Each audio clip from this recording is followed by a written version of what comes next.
ನಮಸ್ಕಾರ ಪ್ರಿಯ ವೀಕ್ಷಕರೇ, ನಮಸ್ಕಾರ ಗುರುಗಳೇ.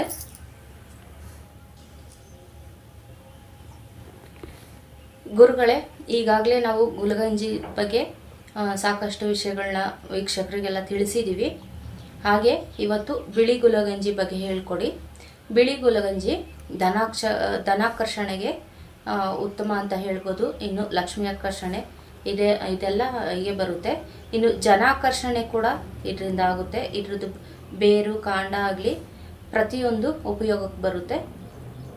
ಇದು ಯಾವುದಕ್ಕೆಲ್ಲ ಉಪಯೋಗ ಬರುತ್ತೆ ಅಂತ ಇನ್ನೂ ಸಾಕಷ್ಟು ಮಾಹಿತಿ ಕೊಡಿ ಗುರುಗಳೇ. ಓಂ ಶಾಂತಿ.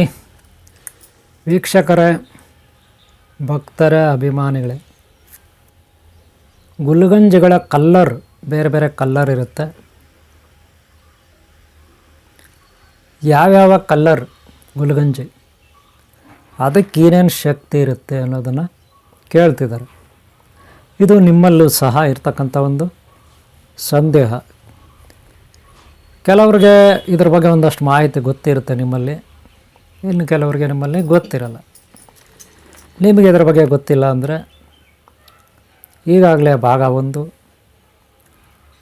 ಗುಲಗಂಜಿ ಭಾಗ 1, ಹಾಗೆ ಗುಲಗಂಜಿ ಭಾಗ 2 ಕೂಡ ಅಪ್ಲೋಡ್ ಮಾಡಲಾಗಿದೆ. ಅದರಲ್ಲಿ ವೈದ್ಯಕೀಯವಾಗಿ ಗುಲಗಂಜಿಗಳು ಯಾವ ರೀತಿ ಕೆಲಸ ಮಾಡ್ತವೆ, ಆಧ್ಯಾತ್ಮಿಕವಾಗಿ ಅವುಗಳನ್ನು ನಾವು ಹೇಗೆ ಬಳಸ್ಕೋಬೋದು ಅನ್ನೋದು ಮಾತ್ರ ಹೇಳಿದ್ದೀನಿ. ಆದರೆ ಈ ಒಂದು ಗುಲಗಂಜಿ ಈ ಒಂದು ಭಾಗದಲ್ಲಿ 3ನೇ ಭಾಗ ಇರುತ್ತಿದ್ದು. ಇದರಲ್ಲಿ ನಾವೀಗ ಬಿಳಿಯ ಬಣ್ಣದ ಬಿಳಿಯ ಬಣ್ಣದ ಗುಲಗಂಜಿ, ವೈಟ್ ಕಲರ್ ಇರುತ್ತಲ್ಲ, ಬಿಳಿ ಬಣ್ಣ ಕಲರ್, ಅದ್ರ ಬಗ್ಗೆ ಈಗ ನೋಡಿ. ಬಿಳಿ ಬಣ್ಣ ಅಂದರೆ ಶ್ವೇತವರ್ಣ. ಶ್ವೇತವರ್ಣ ಅಂದರೆ ಏನು? ಬಿಳಿ ಬಣ್ಣ. ಬಿಳಿ ಬಣ್ಣ ಯಾವಾಗಲೂ ಜ್ಞಾನ ಸೂರ್ಯ. ಜ್ಞಾನ ಸೂರ್ಯ ಅಂದರೆ ಗೊತ್ತಲ್ಲ, ಭಗವಂತ ಸೂರ್ಯ ಭಗವಾನ್ಗೆ ನಾವು ಪ್ರಾರ್ಥನೆ ಮಾಡ್ತೀವಿ. ಏನಂತ ಮಾಡ್ತೀವಿ? ಸಪ್ತಾಶ್ವರತಮಾರೋಢಂ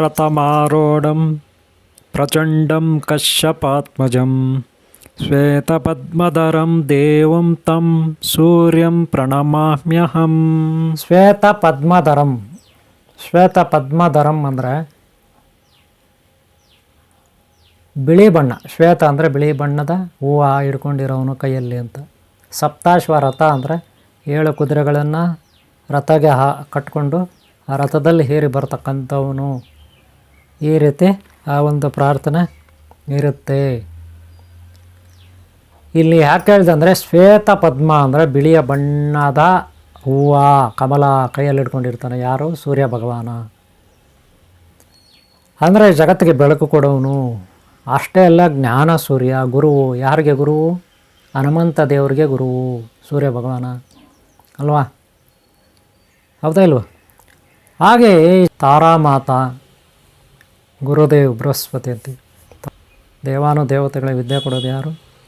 ಗುರು. ದೊಡ್ಡ ಗುರುಸ್ಥಾನ ಅಂದರೆ ತುಂಬ ದೊಡ್ಡದಾಗಿರುತ್ತೆ. ನಮಗೆಲ್ಲ ಜ್ಞಾನ ಬೇಕಲ್ಲ, ಅದಕ್ಕೆ ಕೊಡೋರು ಯಾರು? ಬೃಹಸ್ಪತಿ. ದೇವತೆಗಳಿಗೆ ಎಲ್ಲ ಕೊಡ್ತಾನೆ. ಹಾಗೆ ಮನುಷ್ಯರ ಮೇಲೆ ಆ ಗುರುಗ್ರಹದ ಪರಿಣಾಮ ಬೀರುತ್ತೆ. ಅಂಥ ಗುರುವನ್ನು ನಾವು ಹೊಲಿಸ್ಕೊಬಿಟ್ರೆ, ಆ ಸೂರ್ಯ ಭಗವಾನನ್ನು ನಾವು ಹೊಲಿಸ್ಕೊಬಿಟ್ರೆ ನಮಗೆ ಎಂಥ ಒಂದು ಶಕ್ತಿ ಸಾಮರ್ಥ್ಯ ಲಭಿಸುತ್ತೆ, ಎಷ್ಟೆಲ್ಲ ಜ್ಞಾನ ಬರುತ್ತೆ ನಮಗೆ. ಆ ಜ್ಞಾನದಿಂದ ಏನೆಲ್ಲ ನಾವು ವ್ಯವಹಾರ ಮಾಡ್ಬೋದು. ವ್ಯವಹಾರಗಳು, ದಿನನಿತ್ಯದ ವ್ಯವಹಾರಗಳು, ವ್ಯವಹಾರ, ವಹಿವಾಟು, ವ್ಯಾಪಾರ ಅಂತಿರಲ್ಲ, ಈ ಸಮಾಜದಲ್ಲಿ ನಮಗೊಂದು ಒಳ್ಳೆಯ ಸ್ಥಾನಮಾನ ಸಿಗುತ್ತೆ. ಹಾಗೆ ನಮ್ಮ ದಾರಿದ್ರ್ಯ ಕಳೀತೆ, ಅಷ್ಟೈಶ್ವರ್ಯ ಲಭಿಸುತ್ತೆ ಅಲ್ವಾ? ಆದರೆ ಇದು ಪಡ್ಕೊಳ್ಳೋಕ್ಕೆ ನಾವು ಧ್ಯಾನ ಮಾಡ್ತೀವಿ, ಜಪ ಮಾಡ್ತೀವಿ, ಪೂಜೆ ಮಾಡ್ತೀವಿ, ಹೋಮ ಮಾಡ್ತೀವಿ, ಯಾಗ ಯಜ್ಞ ಇವೆಲ್ಲ, ಅಭಿಷೇಕ ಎಲ್ಲ ದೇವಸ್ಥಾನಗಳಲ್ಲೆಲ್ಲ ಮಾಡ್ತೀವಿ. ದೇವಸ್ಥಾನಗಳಲ್ಲಿರೋ ಅರ್ಚಕರು, ಪೂಜಾರಿಗಳಿರ್ತಾರೆ, ಅವ್ರ ಕಾಲಿಗೆ ಬೀಳ್ತೀರೋ, ಅವ್ರಿಗೆ ದಕ್ಷಿಣ ಕೊಡ್ತೀರೋ, ನೀವು ಏನು ಮಾಡ್ತೀರೋ ಒಟ್ಟಿನಲ್ಲಿ ನೀವೆಲ್ಲ ಪುಣ್ಯಕರ್ಮಗಳು ಮಾಡ್ತೀರ. ಆದರೂ ದಾರಿದ್ರ್ಯ ಇರ್ತದೆ, ರೋಗ ಇರ್ತದೆ, ಕಷ್ಟಗಳಿರುತ್ತೆ, ಸಮಸ್ಯೆಗಳಿರುತ್ತೆ, ಗೊಂದಲಗಳಿರುತ್ತೆ, ಶತ್ರುಶಕ್ತಿ, ಭಯ ಇರುತ್ತೆ. ಆದರೆ ನಾವು ಕೇವಲ ಪೂಜೆ ಮಾಡ್ತೀವಿ, ಕೇವಲ ಆಶೀರ್ವಾದ ಪಡ್ತೀವಿ, ಕೇವಲ ಇನ್ನೆಲ್ಲೋ ತೀರ್ಥಯಾತ್ರೆ ಹೋಗಿ ಬರ್ತೀವಿ, ಇನ್ನೆಲ್ಲೋ ಯಾರೋ ಒಬ್ಬರು ನಮಗೆ ತಾಯ್ತ ಕೊಡ್ತಾರೆ, ಇನ್ನೊಂದು ಕೊಡ್ತಾರೆ, ಮತ್ತೊಂದು ಕೊಡ್ತಾರೆ, ಅದನ್ನು ಹಾಕ್ಕೊಳ್ತೀರಿ, ಸಮಸ್ಯೆ ಬಗೆಯಿರುತ್ತೆ, ಈ ರೀತಿ ಒಂದು ಭರವಸೆ ಇಟ್ಕೊಳ್ತೀವಿ ನಾವು. ಆದರೆ ಅಷ್ಟಕ್ಕೆ ಮುಗಿಯುತ್ತಾ, ಎಲ್ಲವೂ ಸರಿ ಹೋಗುತ್ತಾ ಸಮಸ್ಯೆಗಳು ಅಂತ ನೋಡಿದಾಗ ಸಮಸ್ಯೆಗಳು ಹಾಗೆ ಉಳ್ಕೊಳ್ತವೆ. ಸಾಕಷ್ಟು ಸಮಸ್ಯೆಗಳು ಹಂಗೆ ಇರುತ್ತೆ, ಏನೂ ತೃಪ್ತಿ ಆಗಲ್ಲ ನಮಗೆ, ಮನಸ್ಸು ಬೇಜಾರಾಗ್ತಾ ಇರುತ್ತೆ. ಆ ಕೆಲಸ ಆಗಲಿಲ್ಲ, ಈ ಕೆಲಸ ಆಗಲಿಲ್ಲ, ಅಲ್ಲಿ ಹೋಗಿದ್ದೆ, ಇಲ್ಲಿ ಹೋಗಿದ್ದೆ, ಅಲ್ಲಿ ಗುರುಗಳಿಗೆ ಇಷ್ಟು ದುಡ್ಡು ಕೊಟ್ಟೆ, ಇಲ್ಲಿ ಸ್ವಾಮೀಜಿಗಳಿಗೆ ಇಷ್ಟು ದುಡ್ಡು ಕೊಟ್ಟೆ, ಇನ್ನೆಲ್ಲೋ ಮಂತ್ರವಾದಿಗೆ ಅಷ್ಟು ಕೊಟ್ಟೆ, ಟೈಮ್ ಎಷ್ಟು, ಪೆಟ್ರೋಲ್ ಎಷ್ಟು, ಕಾರುಗಳಿಗೆ, ಗಾಡಿಗಳಿಗೆ, ಟೂ ವೀಲರ್ಗಳಿಗೆ, ಬಸ್ಸುಗಳಿಗೆ ಎಲ್ಲ ದುಡ್ಡು ವೇಸ್ಟು ಅಲ್ವ. ಸಮಸ್ಯೆಗಳು ಹಂಗೆ ಇರುತ್ತೆ, ಬಗೆಹರಿಲ್ಲ. ಅದಕ್ಕೆ ಬಹಳ ಸುಲಭವಾದ ಒಂದು ಉಪಾಯನೂ ಇರುತ್ತೆ. ಅದೇನಪ್ಪ ಅಂದರೆ ಉಪಾಯ ಅಂದರೆ, ನೀವು ಇದ್ದ ಕಡೆನೇ ನೀವೆಲ್ಲೇ ಆಫೀಸಲ್ಲಿ ಕೆಲಸ ಮಾಡಿ, ಮನೆಯಲ್ಲಿ ಕೆಲಸ ಮಾಡಿ, ಹೊರಗಡೆ ತೋಟಗಳಲ್ಲಿ ಕೆಲಸ ಮಾಡಿ, ಇನ್ನೆಲ್ಲೋ ಏನೋ ಕೆಲಸ ಮಾಡಿ, ನೀವು ಡ್ರೈವಿಂಗ್ ಆದರೂ ಮಾಡಿ, ಇನ್ನೊಂದಾದರೂ ವ್ಯಾಪಾರ ಆದರೂ ಮಾಡಿ, ಏನಾದರೂ ಮಾಡಿ, ಬಿಸ್ನೆಸ್ ಆದರೂ ಮಾಡಿ, ಇಲ್ಲ ಸ್ವಂತ ಉದ್ಯೋಗ ಆದರೂ ಮಾಡಿ, ಅದೆಲ್ಲ ಚೆನ್ನಾಗಿ ಆಗಬೇಕು, ಆರೋಗ್ಯ ಚೆನ್ನಾಗಿರಬೇಕು, ನಿಮ್ಮ ವ್ಯವಹಾರಗಳು ಕರೆಕ್ಟಾಗಿ ನಡಿಬೇಕು, ಎಲ್ಲವೂ ಸರಿ ಹೋಗ್ಬೇಕಂದ್ರೆ ಕೆಲವೊಂದು ಸುಲಭೋಪಾಯಗಳು ಇರ್ತದೆ, ಭಾಳ ಪ್ರಭಾವ ಬೀರೋಂಥದ್ದು. ಅದಕ್ಕೆ ಗುಲ್ಗಂಜಿ, ಹಾಗೆ